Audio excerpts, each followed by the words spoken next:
आज की कहानी में है घना कोहरा और उसमें छुपी एक बेचैन आत्मा जो कई सालों से अपने बदले के इंतजार में है। अगर ये कहानी सुनते वक्त आपके साथ कोई अनहोनी हो जाए तो उसके लिए माफी चाहूंगा। बच्चे, बूढ़े या कमजोर दिल वाले इसे ना सुने। नमस्कार दोस्तों, मेरा नाम है भास्कर। मैं असाधारण घटनाओं से जुड़ी कहानियां सुनाता हूं। अगर आप हमारे चैनल पर नए हैं और मुझे पहली बार सुन रहे हैं तो इस चैनल को सब्सक्राइब करके बेल आइकन को प्रेस कर दीजिए, क्योंकि इस चैनल पर हम लेकर आते हैं ऐसी ही हॉरर स्टोरीज सच्ची घटना पर आधारित। तो आइए इसे शुरू करते हैं।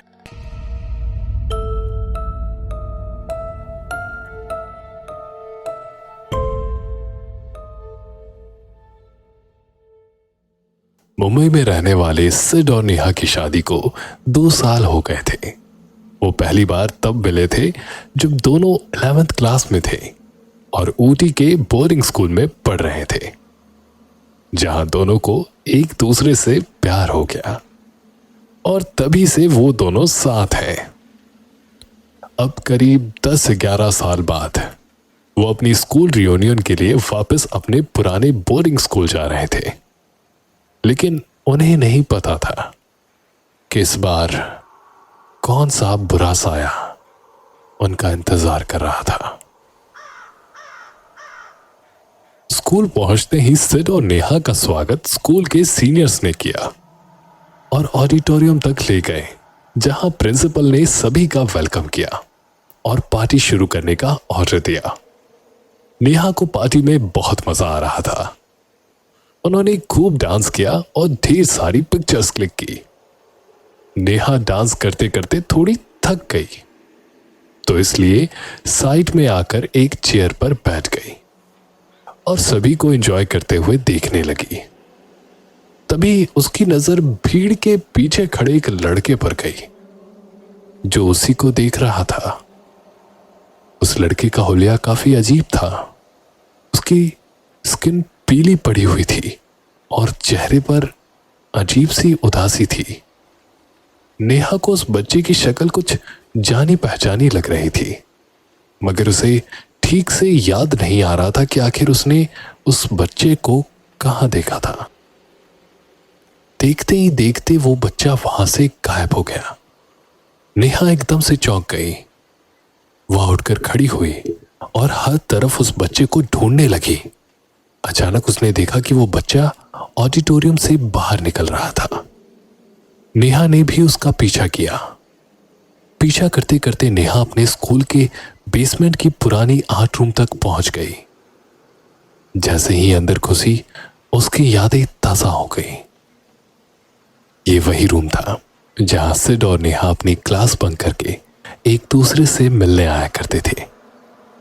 नेहा वहां पड़ी चीजों को देखने लगी कि तभी आर्ट रूम का दरवाजा जोर से खुद ब खुद बंद हो गया। नेहा थोड़ी घबरा गई। वो दरवाजे की ओर गई और उसे खोलने की कोशिश करने लगी। उसे उस रूम में अजीब सी घुटन होने लगी। तभी नेहा को किसी के रोने की आवाज आई। वो रोने की आवाज उसके पीछे से आ रही थी। वो जैसे ही पलटी, उसने देखा कि वो बच्चा आर्ट रूम के कॉर्नर में बैठा रो रहा था। उसने अपना चेहरा अपने हाथों से छुपाया हुआ था। नेहा ये देखकर और ज्यादा डर गई। वो दरवाजे को जोर जोर से नॉक करने लगी और चिल्लाने लगी। जब उसने दोबारा पीछे पलटकर देखा तो वहां वो बच्चा नहीं था। वो दरवाजे की तरफ मुड़ी और तब उसने जो देखा वो देखकर उसकी रूह कांप गई। वो बच्चा दरवाजे के ऊपर से कर्ल करता हुआ उसकी तरफ आ रहा था। उसका चेहरा बदलकर बिल्कुल दीवार जैसा हो गया था। नेहा बहुत जोर से चिल्लाई,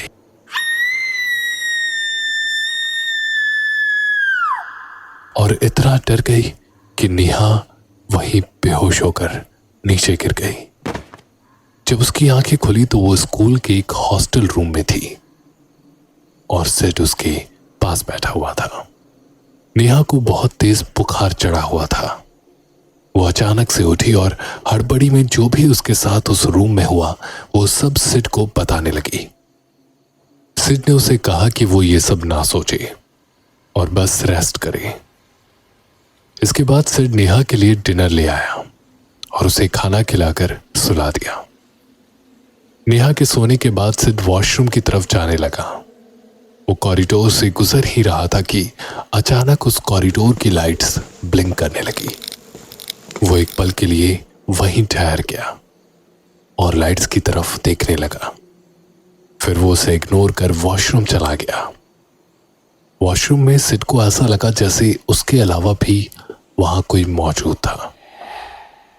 उसे एक अलग सी ठंडक महसूस हो रही थी। वो अपने हाथ धो रहा था जब वॉशरूम की लाइट्स भी अचानक से ब्लिंक करने लगी।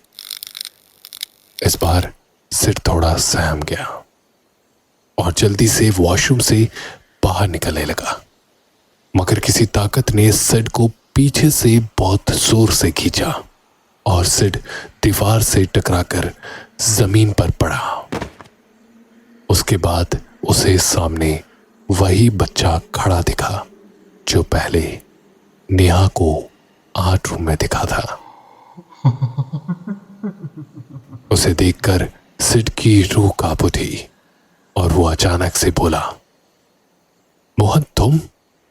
ये सुनते ही वो बच्चा जोर से चीखा और उसने सिड का गला पकड़ लिया और उसे जोर से दबाने लगा।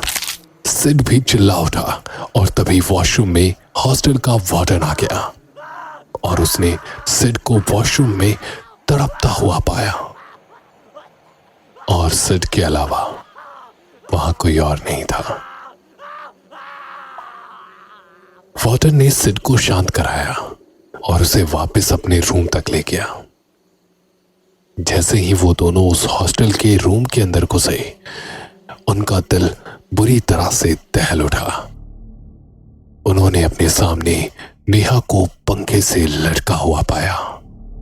यह देखकर सिड पूरी तरह से चिल्लाया और रोने लगा, मगर वार्डन ने जल्दी से नेहा की टांगें पकड़ी और उसे पंखे से नीचे उतार लिया। उसकी सांसें अभी भी चल रही थी। इसके बाद नेहा को हॉस्पिटल में एडमिट कर दिया गया, जहां वो 4 दिन तक रही। नेहा के ठीक होने के बाद सिड ने उसे सब बताया कि उसने उसी बच्चे को वॉशरूम में देखा था जिसकी बात नेहा कर रही थी। सिड को वो बच्चा अच्छे से याद था। उसने नेहा को याद दिलाया कि जब वो दोनों 11th में थे तब मोहन सिड का बेस्ट फ्रेंड हुआ करता था। नेहा स्कूल में नई नई आई थी। सिड और मोहन दोनों को ही नेहा बहुत पसंद आ गई और इसी वजह से सिड और मोहन की दोस्ती टूट गई थी। सिड ने जल्दी ही नेहा को डेट करना शुरू कर दिया था, मगर यह बात मोहन को बिल्कुल पसंद नहीं आई। एक साइको की तरह वो नेहा को टॉर्चर करने लगा था। वो सिड से हाथापाई करने के बहाने भी ढूंढता था, लेकिन इसका कोई फायदा नहीं हुआ। जब ये सब करने के बाद भी नेहा ने उस पर ध्यान नहीं दिया, तो एक दिन मोहन ने अपने हॉस्टल के कमरे में पंखे से लटककर अपनी जान दे दी। इस हादसे के बाद सिड नेहा को लेकर वापस अपने घर लौट गया, मगर आज भी वहां रोज रात में उस बच्चे की शक्ल दिखती रहती है, दिखती रहती है, दिखती रहती है, दिखती रहती है, दिखती रहती है। तो ये थी आज की कहानी हॉरर स्कूल। कैसी लगी आपको ये कहानी? कमेंट करके जरूर बताएं। और अगर आपको ये कहानी अच्छी लगी हो और आप ऐसी ही कहानियां सुनना चाहते हैं तो इस चैनल को सब्सक्राइब भी कर ही दीजिए और बेल आइकन को प्रेस करना ना भूलें, ताकि हमारी लेटेस्ट वीडियो की नोटिफिकेशन आपको सबसे पहले मिल सके। तो मिलता हूं आपसे एक नई कहानी में। तब तक के लिए अपना ख्याल रखिए और सुनते रहिए रेड ब्लड स्टोरीज।